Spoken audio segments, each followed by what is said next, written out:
History's got monks who cut off their own eyelids, popes who turned the Vatican into a nightclub, and at least one saint who was literally a dog. We're covering 33 of the weirdest, wildest, and most unbelievable religious figures who ever lived. And honestly, some of them make reality TV look boring. Let's get into it. 1. In 6th century Ireland, a monk named Kevin of Glendalough was deep in prayer inside his tiny stone cell at a monastery overlooking a glacial lake. He had his arms stretched out through a narrow window, palm open toward the sky, and he held that position so long that a blackbird landed on his hand, built a nest, and laid eggs right there in his palm. Now, any normal person would have gently relocated the bird and gone about their day. Not Kevin. This man reportedly stood there, arm extended, without moving, until every single egg hatched and the chicks flew away. We're talking weeks. His arm just became a branch. The local monks apparently brought him food while he stood frozen like the world's most patient scarecrow. He's now one of Ireland's most beloved saints, and honestly, that blackbird got the best real estate deal in medieval history. 2. In 13th century France, near the city of Leiden, local peasants had a saint they absolutely adored. They brought their sick infants to his shrine, prayed for his protection, and credited him with miraculous healings. His name was Guinefort. He was a greyhound, a dog. The full story goes that Guinefort saved a baby from a snake, but the baby's father came home, saw blood on the dog's mouth, assumed the worst, and killed him. When he found the baby alive and the snake dead, the locals declared the dog a martyr and started worshipping at his grave. The Catholic Church was not amused.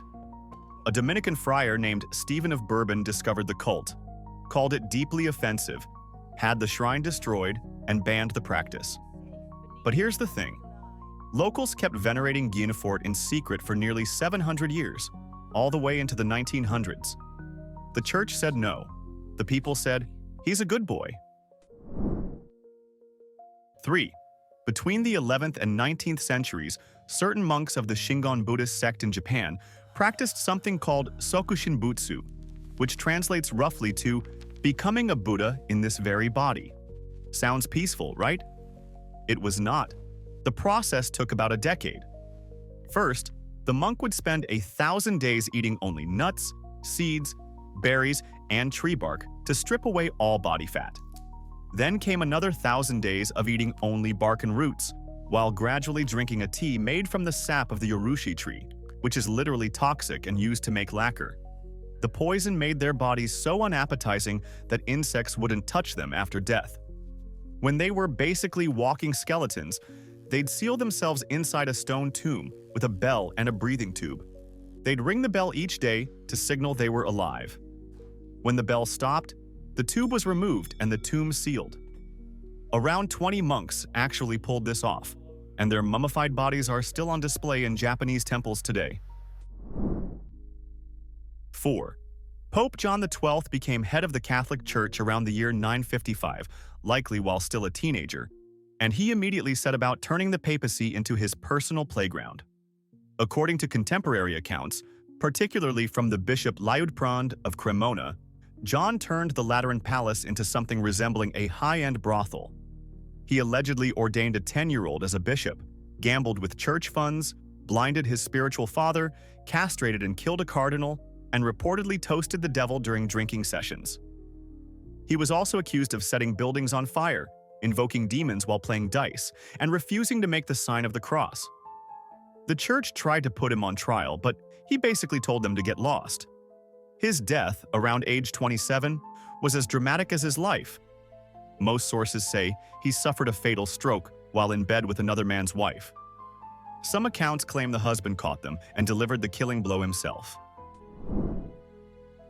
5. In 12th century Belgium, a woman named Christina was pronounced dead after a massive seizure. Her body was placed in a coffin, the funeral mass began, and mourners gathered to pay their respects. Then, right in the middle of the service, Christina sat up in her coffin, launched herself into the air, and allegedly flew up to the rafters of the church. The congregation panicked and ran for the doors. Christina reportedly explained that she had been shown heaven, hell, and purgatory, and had been sent back with a mission to pray for souls in torment. But here's the detail everyone remembers. She said she flew to the ceiling because the smell of sin on the living people below was absolutely unbearable. After that, she spent the rest of her life doing things that made people question her sanity. She'd throw herself into ovens, jump into freezing rivers, climb trees to escape human contact, and curl up in tiny spaces. The Church eventually canonized her, and she became known forever as Saint Christina the Astonishing. 6. In the 1830s, a young man named Xiuquan sat for the Chinese Imperial Civil Service exam. He failed. He tried again. Failed again. He took it a third time. Failed. Then a fourth time. Failed once more. After this final humiliation, he had a complete nervous breakdown and fell into a delirious fever for days. During that fever, he had a vision in which he claimed a golden-bearded father figure and an elder brother gave him a sword and told him to slay demons. Years later, he picked up a Christian missionary pamphlet and suddenly connected the dots. The father figure was God. The elder brother was Jesus Christ. And he, Xiuquan, was the younger brother of Jesus sent to establish a heavenly kingdom on earth. He gathered followers, declared a new dynasty called the Taiping Heavenly Kingdom, and launched a full-scale civil war against the Qing dynasty. The Taiping Rebellion lasted 14 years and killed an estimated 20 million people, making it one of the deadliest conflicts in human history. All because one man could not pass an exam. 7. Along the banks of the Ganges River in Varanasi, India, there exists a sect of Hindu ascetics known as the Aghori. Their entire philosophy revolves around a single idea: that nothing in this world is impure, and the fastest path to spiritual liberation is to confront everything that terrifies and disgusts you. So they live in cremation grounds, surrounded by death every single day. They smear their bodies with the ashes of cremated corpses. They fashion drinking bowls out of human skulls. They meditate sitting on top of dead bodies. And yes, some of them ritually consume flesh from human corpses that wash up on the riverbanks or are left at the burning ghats. To the Aghori, there is no difference between a piece of bread and a piece of a dead person. Both are matter, both are divine. Mainstream Hinduism largely distances itself from the Aghori, but they've been practicing these rituals for centuries, and they are not slowing down. 8. Joseph of Cupertino, born in southern Italy in 1603, was by most accounts not the sharpest tool in the monastery. He was so absent-minded and slow to learn that his own mother called him a burden, and he was rejected by the Franciscans for being too dim. He eventually got accepted into a Capuchin order as a stable hand. But here's where things get strange. Joseph reportedly had a habit of levitating, not metaphorically. According to over 100 witnesses documented during his canonization process, the man would float off the ground every time he got emotionally overwhelmed during prayer or mass. He allegedly hovered, drifted across rooms, and once flew from the middle of a church straight to the altar. Church officials were so disturbed by the spectacle that they actually banned him from public worship and stuck him in private quarters for decades. He passed his priest exams only because the examiner happened to ask the single topic he actually knew. The church canonized him, and he's now the patron saint of air travelers and students taking exams. Because if Joseph could pass, anyone can. 9. In 1233, Pope Gregory IX issued a papal decree called Vox in Rama, which described in vivid detail the alleged rituals of a heretical German cult. Among the claims was that worshippers kissed a giant toad, made out with a pale man, and that a black cat appeared as an embodiment of the devil himself. Now, the document was specifically about one cult, and historians debate whether it actually called for a general war on cats. But what is undeniable is that in the decades and centuries that followed, cats across Europe got an absolutely terrible reputation. They were associated with witchcraft, heresy, and demonic activity. People began killing cats in large numbers, especially black ones. And here's the brutal irony. Fewer cats meant more rats, and more rats meant more fleas carrying the Yersinia pestis bacterium, which caused the Black Plague. So while the connection is debated and simplified by pop historians, the cultural demonization of cats that Gregory helped fuel may have indirectly contributed to one of the worst pandemics in human history. 10. Around the year 423, in what is now northern Syria, a monk named Simeon decided that the best way to get closer to God was to get farther from everyone else, vertically. He climbed on top of a pillar, and he stayed there for 37 years. The pillar started small, maybe about 9 feet tall, but as his fame grew, followers built it taller and taller, eventually reaching roughly 50 feet. He lived on a tiny platform at the top with no shelter, no walls, and barely enough room to lie down. He prayed, he fasted, he preached sermons to the crowds below, and he answered theological questions shouted up from visitors. His legs reportedly became ulcerated and infested, and worms would sometimes fall from his body onto the people standing below, who considered this a blessing. Pilgrims traveled from across the Roman Empire to see him. Emperors sent him letters asking for advice. When he finally died up there in 459, his body was carried down and escorted by 600 soldiers. He was the original influencer, just with a much smaller platform. Literally. 11. In 1534, a charismatic Dutch tailor named Jan van Leiden showed up in the German city of Munster and within months turned it into one of the wildest social experiments in European history. He joined a radical Anabaptist movement that had already taken control of the city, and after their original leader was killed in battle, John declared himself the prophetic king of the New Zion. He established mandatory polygamy, claiming God told him to do it, and took 16 wives for himself, one of whom he personally beheaded in the town square when she displeased him. He dressed in elaborate royal robes, held public feasts while the city starved under siege, and declared that anyone who disagreed with him was an enemy of God. The Bishop of Munster eventually retook the city, and Jan was captured. His punishment was gruesome. He was publicly tortured with red-hot iron tongs, then killed, and his body was displayed in an iron cage hung from the church steeple. That cage is still hanging there today, over the Church of St. Lambert in Munster. 12. According to medieval legend, Wilgefortis was a young Christian noblewoman whose pagan father arranged her marriage to a pagan king. Wilgefortis had taken a vow of virginity and wanted absolutely nothing to do with this arrangement. So she prayed. She prayed desperately for God to make her so unattractive that the engagement would be called off. And God, apparently, delivered by giving her a full, thick beard. The pagan king took one look at his bearded bride-to-be and canceled the wedding immediately. Problem solved, right? Not exactly. Wilgefortis' father was so enraged by this divine act of facial hair that he had her crucified. She became a saint, and for centuries, women across Europe prayed to her for help, escaping abusive or unwanted marriages. Historians believe the whole legend likely originated from a misunderstanding of a medieval crucifix that depicted a robed, long-haired Christ, which people mistook for a bearded woman on a cross. But honestly, the legend is better. 13. Pope Benedict IX had one of the most chaotic careers in the entire history of the papacy, and that is saying something.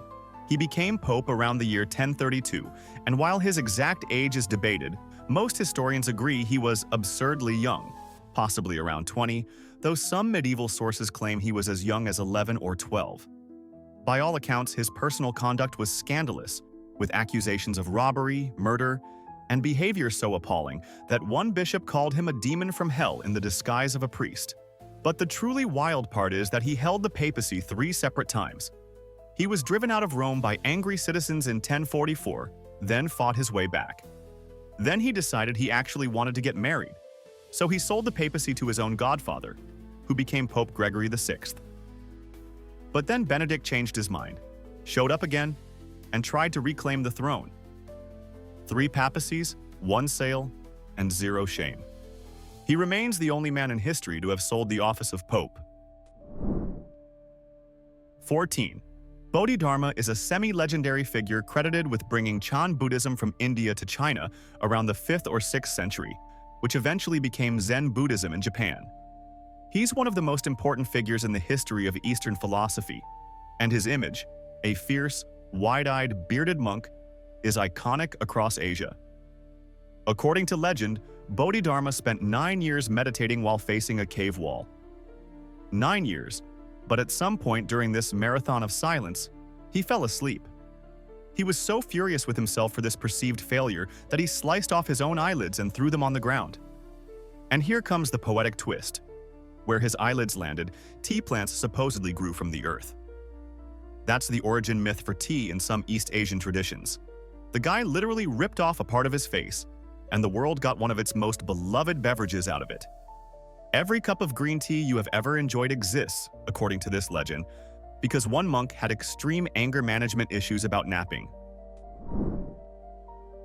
15. In the year 258, during the persecutions under the Roman Emperor Valerian, a Christian deacon named Lawrence was ordered to hand over the church's treasures to the Roman authorities. Lawrence asked for 3 days to gather them. When the deadline came, he showed up with a crowd of the poor, the sick, the blind, and the crippled, and said, "These are the true treasures of the church." The Romans were not charmed. They sentenced him to death, and the method they chose was a large iron gridiron placed over hot coals. Lawrence was stripped and tied down, and slowly roasted alive. But according to the most famous version of the story, Lawrence didn't scream, didn't beg. Instead, after suffering for a while, he reportedly looked up at his executioners and said, "Turn me over. I'm done on this side." Whether the quote is historically accurate or was added later by admiring writers, it became one of the most legendary last lines in Christian history. Lawrence was canonized, and he's now the patron saint of cooks, chefs, and comedians, because apparently dying with a perfect one-liner earns you that kind of legacy. 16. Ivan IV, better known as Ivan the Terrible, is famous for being one of the most violently unstable rulers in Russian history. But here's the part that doesn't get talked about enough. The man genuinely believed he was a deeply religious person. He established the Oprichnina, his personal secret police force, and modeled it after a monastic order. His agents dressed in black robes, rode black horses, and carried brooms and severed dog heads attached to their saddles as symbols of sweeping away treason. Ivan's daily routine was something else. In the mornings, he would personally participate in or supervise horrific torture sessions, boiling people alive, impaling, skinning. Then, in the afternoons, he would change into monk's robes, enter his chapel, drop to his knees, and pray for hours, often smashing his forehead against the stone floor so violently that he developed a permanent visible bruise on his head. He saw absolutely no contradiction between these two halves of his day. To Ivan, the torture was God's work, and the prayer was the thank you note. 17. The legend of Pope Joan has been debated for over 700 years and remains one of the most provocative stories in the history of the Catholic Church. According to the tale, sometime around the 9th century, a highly educated young woman disguised herself as a man and entered the church. She was so brilliant and charismatic that she rose rapidly through the ranks, eventually being elected pope, taking the name John. She served for roughly 2 years and nobody suspected a thing. Then, during a papal procession through the streets of Rome, she suddenly went into labor and gave birth right there in the street, exposing her secret in the most dramatic way imaginable. Most versions say she died shortly after, either from the birth itself or from the outraged mob. Modern historians overwhelmingly consider the story to be a medieval legend, likely invented as political satire or anti-papal propaganda. The Vatican has never acknowledged her. But the story has persisted for centuries, and some medieval writers included her in official lists of popes without question. 18. In January of the year 897, something happened inside the Basilica of St. John Lateran in Rome that still ranks as one of the most bizarre events in the history of any institution, ever. Pope Stephen VI ordered the body of his predecessor, Pope Formosus, to be dug up from its grave. Formosus had been dead for about 9 months. His rotting, decomposing corpse was dressed in full papal vestments, propped up on a throne, and put on trial. A deacon was assigned to stand behind the body and answer questions on Formosus's behalf, since the defendant was, of course, in no condition to speak for himself. Stephen reportedly screamed accusations at the corpse, found it guilty of perjury and illegally holding the office of pope, then had 3 fingers cut from its right hand, the fingers used for papal blessings. The body was stripped, dragged through the streets, and thrown into the Tiber River. This event, known as the Cadaver Synod, backfired spectacularly. The Roman public was so disgusted that they revolted, and Stephen himself was thrown in prison and strangled to death months later. 19. During the Black Plague in the mid-14th century, as entire cities were being emptied by death, groups of ordinary people decided that the plague was God's punishment for humanity's sins, and the only way to stop it was extreme public penance. They became known as the flagellants. They would march in long processions through towns across Europe, stripped to the waist, whipping themselves with leather straps embedded with iron spikes until blood ran down their backs and splattered onto the spectators. They chanted hymns, wept, and some collapsed in the streets from pain and blood loss. Crowds gathered to watch, and many joined in. At their peak, groups numbered in the thousands.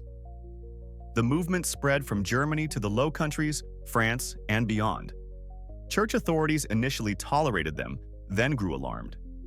Pope Clement VI condemned the movement in 1349, calling it unauthorized and dangerous. The irony is dark. By traveling in massive, tightly packed groups from town to town, the flagellants almost certainly helped spread the very plague they were trying to stop. 20.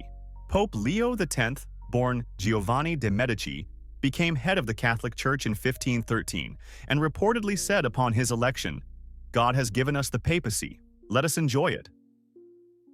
And enjoy it he did. Leo was the ultimate Renaissance party pope.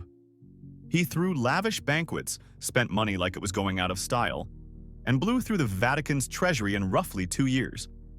He commissioned massive art projects, patronized musicians and poets, and turned the papal court into something closer to a luxury resort than a religious institution. But perhaps nothing captures Leo quite like his pet elephant.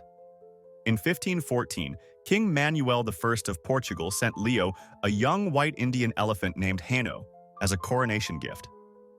Leo was obsessed. He paraded Hanno through the streets of Rome, gave him his own suite of rooms, and reportedly wept when the elephant died just 2 years later. He even commissioned the artist Raphael to paint a memorial for Hanno. Meanwhile, a German monk named Martin Luther was watching the church spend its money on elephants and parties, and taking notes. 21. In the 17th century, a Jewish rabbi from Smyrna named Sabbatai Zevi declared himself the long-awaited Messiah. And remarkably, an enormous number of people believed him. Fueled by Kabbalistic mysticism and a charismatic preacher named Nathan of Gaza, who acted as his prophet, Sabbatai gained a following that stretched across the Ottoman Empire, Europe, and North Africa. Jews sold their businesses, packed their bags, and prepared for the imminent redemption of the world. Synagogues erupted in celebration. Communities split apart over whether he was genuine. Then, in 1666, Sabbatai traveled to Constantinople, apparently intending to claim his divine throne, and the Ottoman Sultan gave him a simple choice: convert to Islam or die. Sabbatai converted on the spot. He put on a turban, took a Muslim name, and walked out of the palace alive. The shock was catastrophic. Most of his followers abandoned him in disbelief, though a small number followed him into Islam, forming a secretive sect called the Donme that survived in Turkey for centuries. It is, without exaggeration, one of the most dramatic plot twists in all of religious history. 22. Saint Drogo was born in the 12th century in Flanders, and his life took a dark turn early. His mother died giving birth to him, and he reportedly spent his youth tormented by guilt over it. He became a penitential pilgrim and shepherd, walking barefoot across Europe on repeated pilgrimages to Rome. Then, during one of these journeys, he was struck by a disfiguring illness, possibly a hernia or some form of extreme skin condition, that made him so physically repulsive that people were frightened by the sight of him. Rather than subject anyone to his appearance, Drogo built himself a tiny cell attached to the wall of the church in the village of Sébourg, in what is now northern France. He sealed himself inside and lived there for the next 40 years, surviving reportedly on barley water, and the Eucharist passed to him through a small window. He never came out. When the church caught fire at one point, townspeople tried to rescue him, but he refused to leave. He is now the patron saint of coffee, coffeehouse owners, shepherds, and, yes, unattractive people. 23. Girolamo Savonarola was a Dominican friar who walked into the glittering, art-filled, pleasure-soaked city of Renaissance Florence in the late 1400s and essentially declared war on fun. He preached with an intensity that terrified people. He called out the Medici family, the Pope, the wealthy and the corrupt clergy by name, and the people of Florence, racked by political chaos and a sense of moral crisis, actually listened. By 1494, he had effectively taken over the city. His followers, known as the Weepers, patrolled the streets confiscating mirrors, cosmetics, playing cards, fine dresses, paintings, sculptures, and books they deemed sinful. All of it was piled into massive heaps in the public square and set ablaze in what became known as the bonfire of the vanities. Priceless works of art were destroyed, likely including pieces by Botticelli. But Savonarola's reign did not last. Pope Alexander VI excommunicated him, the city turned against him, and in 1498, Savonarola was arrested, tortured, hanged, and burned, in the very same square where he had burned everyone else's things. 24. In the 5th century, near the city of Thessaloniki in modern-day Greece, a monk named David decided that a regular monastery just wasn't isolated enough for his spiritual needs. So he climbed into an almond tree and stayed there. For 3 years, he became known as David the Dendrite, from the Greek word for tree. And he lived up in those branches praying, meditating, and enduring whatever weather the Balkans threw at him. Rain, wind, scorching heat, David stayed put. His reputation for holiness grew so massive that when the Byzantine Emperor Justinian needed help defending Thessaloniki from barbarian attacks, David was actually asked to leave his tree and travel to Constantinople to petition the emperor personally. He agreed, climbed down for the first time in 3 years, and made the journey. Sadly, he died on the voyage back before reaching home. He was later canonized and became one of the patron saints of Thessaloniki, which means an entire major city has a tree-dwelling monk on its spiritual resume. 25. In the early 16th century, as the Catholic Church needed cash to fund the construction of St. Peter's Basilica in Rome, it turned to a time-honored fundraising method, selling indulgences. An indulgence was essentially a certificate that reduced the amount of time a soul would spend suffering in purgatory, and the church's top salesman was a Dominican friar named Johann Tetzel. Tetzel traveled through Germany with the energy and enthusiasm of a man selling used cars on a Saturday afternoon. His most famous pitch, repeated so often it became legendary, went something like this: "As soon as the coin in the coffer rings, the soul from purgatory springs." He even sold indulgences for sins you hadn't committed yet, basically a prepaid forgiveness plan. He told weeping families that they could buy their dead relatives straight out of purgatory and into heaven, right there on the spot, if the price was right. A young theology professor in Wittenberg named Martin Luther heard about Tetzel's act, and it made him so angry that he wrote 95 complaints and nailed them to a church door. That moment launched the Protestant Reformation, which permanently split Western Christianity. 26. In the 6th century, a monk named Simeon spent decades secretly living as an extreme ascetic in the Syrian desert.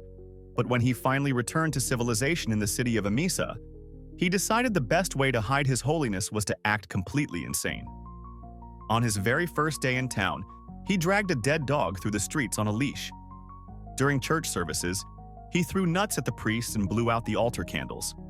He ate massive amounts of food in public, danced wildly in the streets, walked into the women's section of the public bathhouse, and tripped people for no apparent reason. The townspeople thought he was an absolute lunatic. That was the point. According to his biographer Leontios of Neapolis, Simeon was a holy fool, someone who deliberately acts crazy to avoid the sin of pride and to challenge society's shallow understanding of holiness. Behind the scenes, he performed secret acts of charity and prayer that no one saw. He's now venerated as Saint Simeon the Holy Fool, and his legacy helped establish holy foolishness as an entire spiritual tradition in Eastern Christianity. 27. Anne Lee was born into poverty in Manchester, England, in 1736. She worked in cotton mills and never learned to read or write. She was forced into a marriage she did not want, and the experience of 4 pregnancies, all of which ended in the deaths of her children, left her profoundly traumatized. She became convinced that sexual desire was the original sin, the root of all human suffering, and the thing that separated humanity from God. She joined a radical religious group known as the Shaking Quakers or Shakers, and eventually became their leader, claiming to have received divine visions that confirmed her as the female embodiment of Christ's second coming. In 1774, she led a small group of followers to America and established Shaker communities built on total celibacy, communal living, gender equality, and extraordinary craftsmanship. At their peak in the mid-1800s, there were about 6,000 Shakers across America.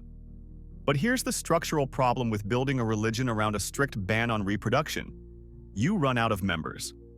By the 20th century, the movement had dwindled to almost nothing. 28. If you thought Simeon Stylites was dedicated for spending 37 years on a pillar, meet Saint Alypius, who looked at that record and apparently said, "Those are rookie numbers." Alypius was a 6th century ascetic from Adrianopolis, in what is now Turkey, and he climbed onto his own pillar as a young man. He then stood there, upright, without sitting or lying down, for 53 years.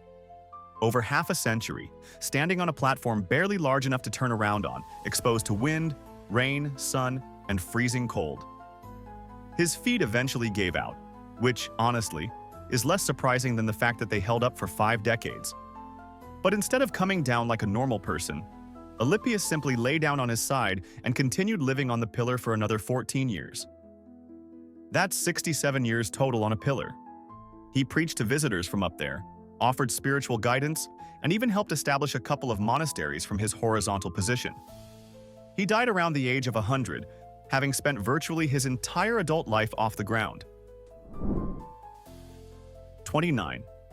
In 1096, before the organized armies of the First Crusade had even assembled, a ragged, barefoot preacher named Peter the Hermit whipped up such a frenzy across France and Germany that tens of thousands of ordinary people, peasants, tradesmen, women, the elderly, and even children, grabbed whatever they could find that resembled a weapon and marched toward Jerusalem.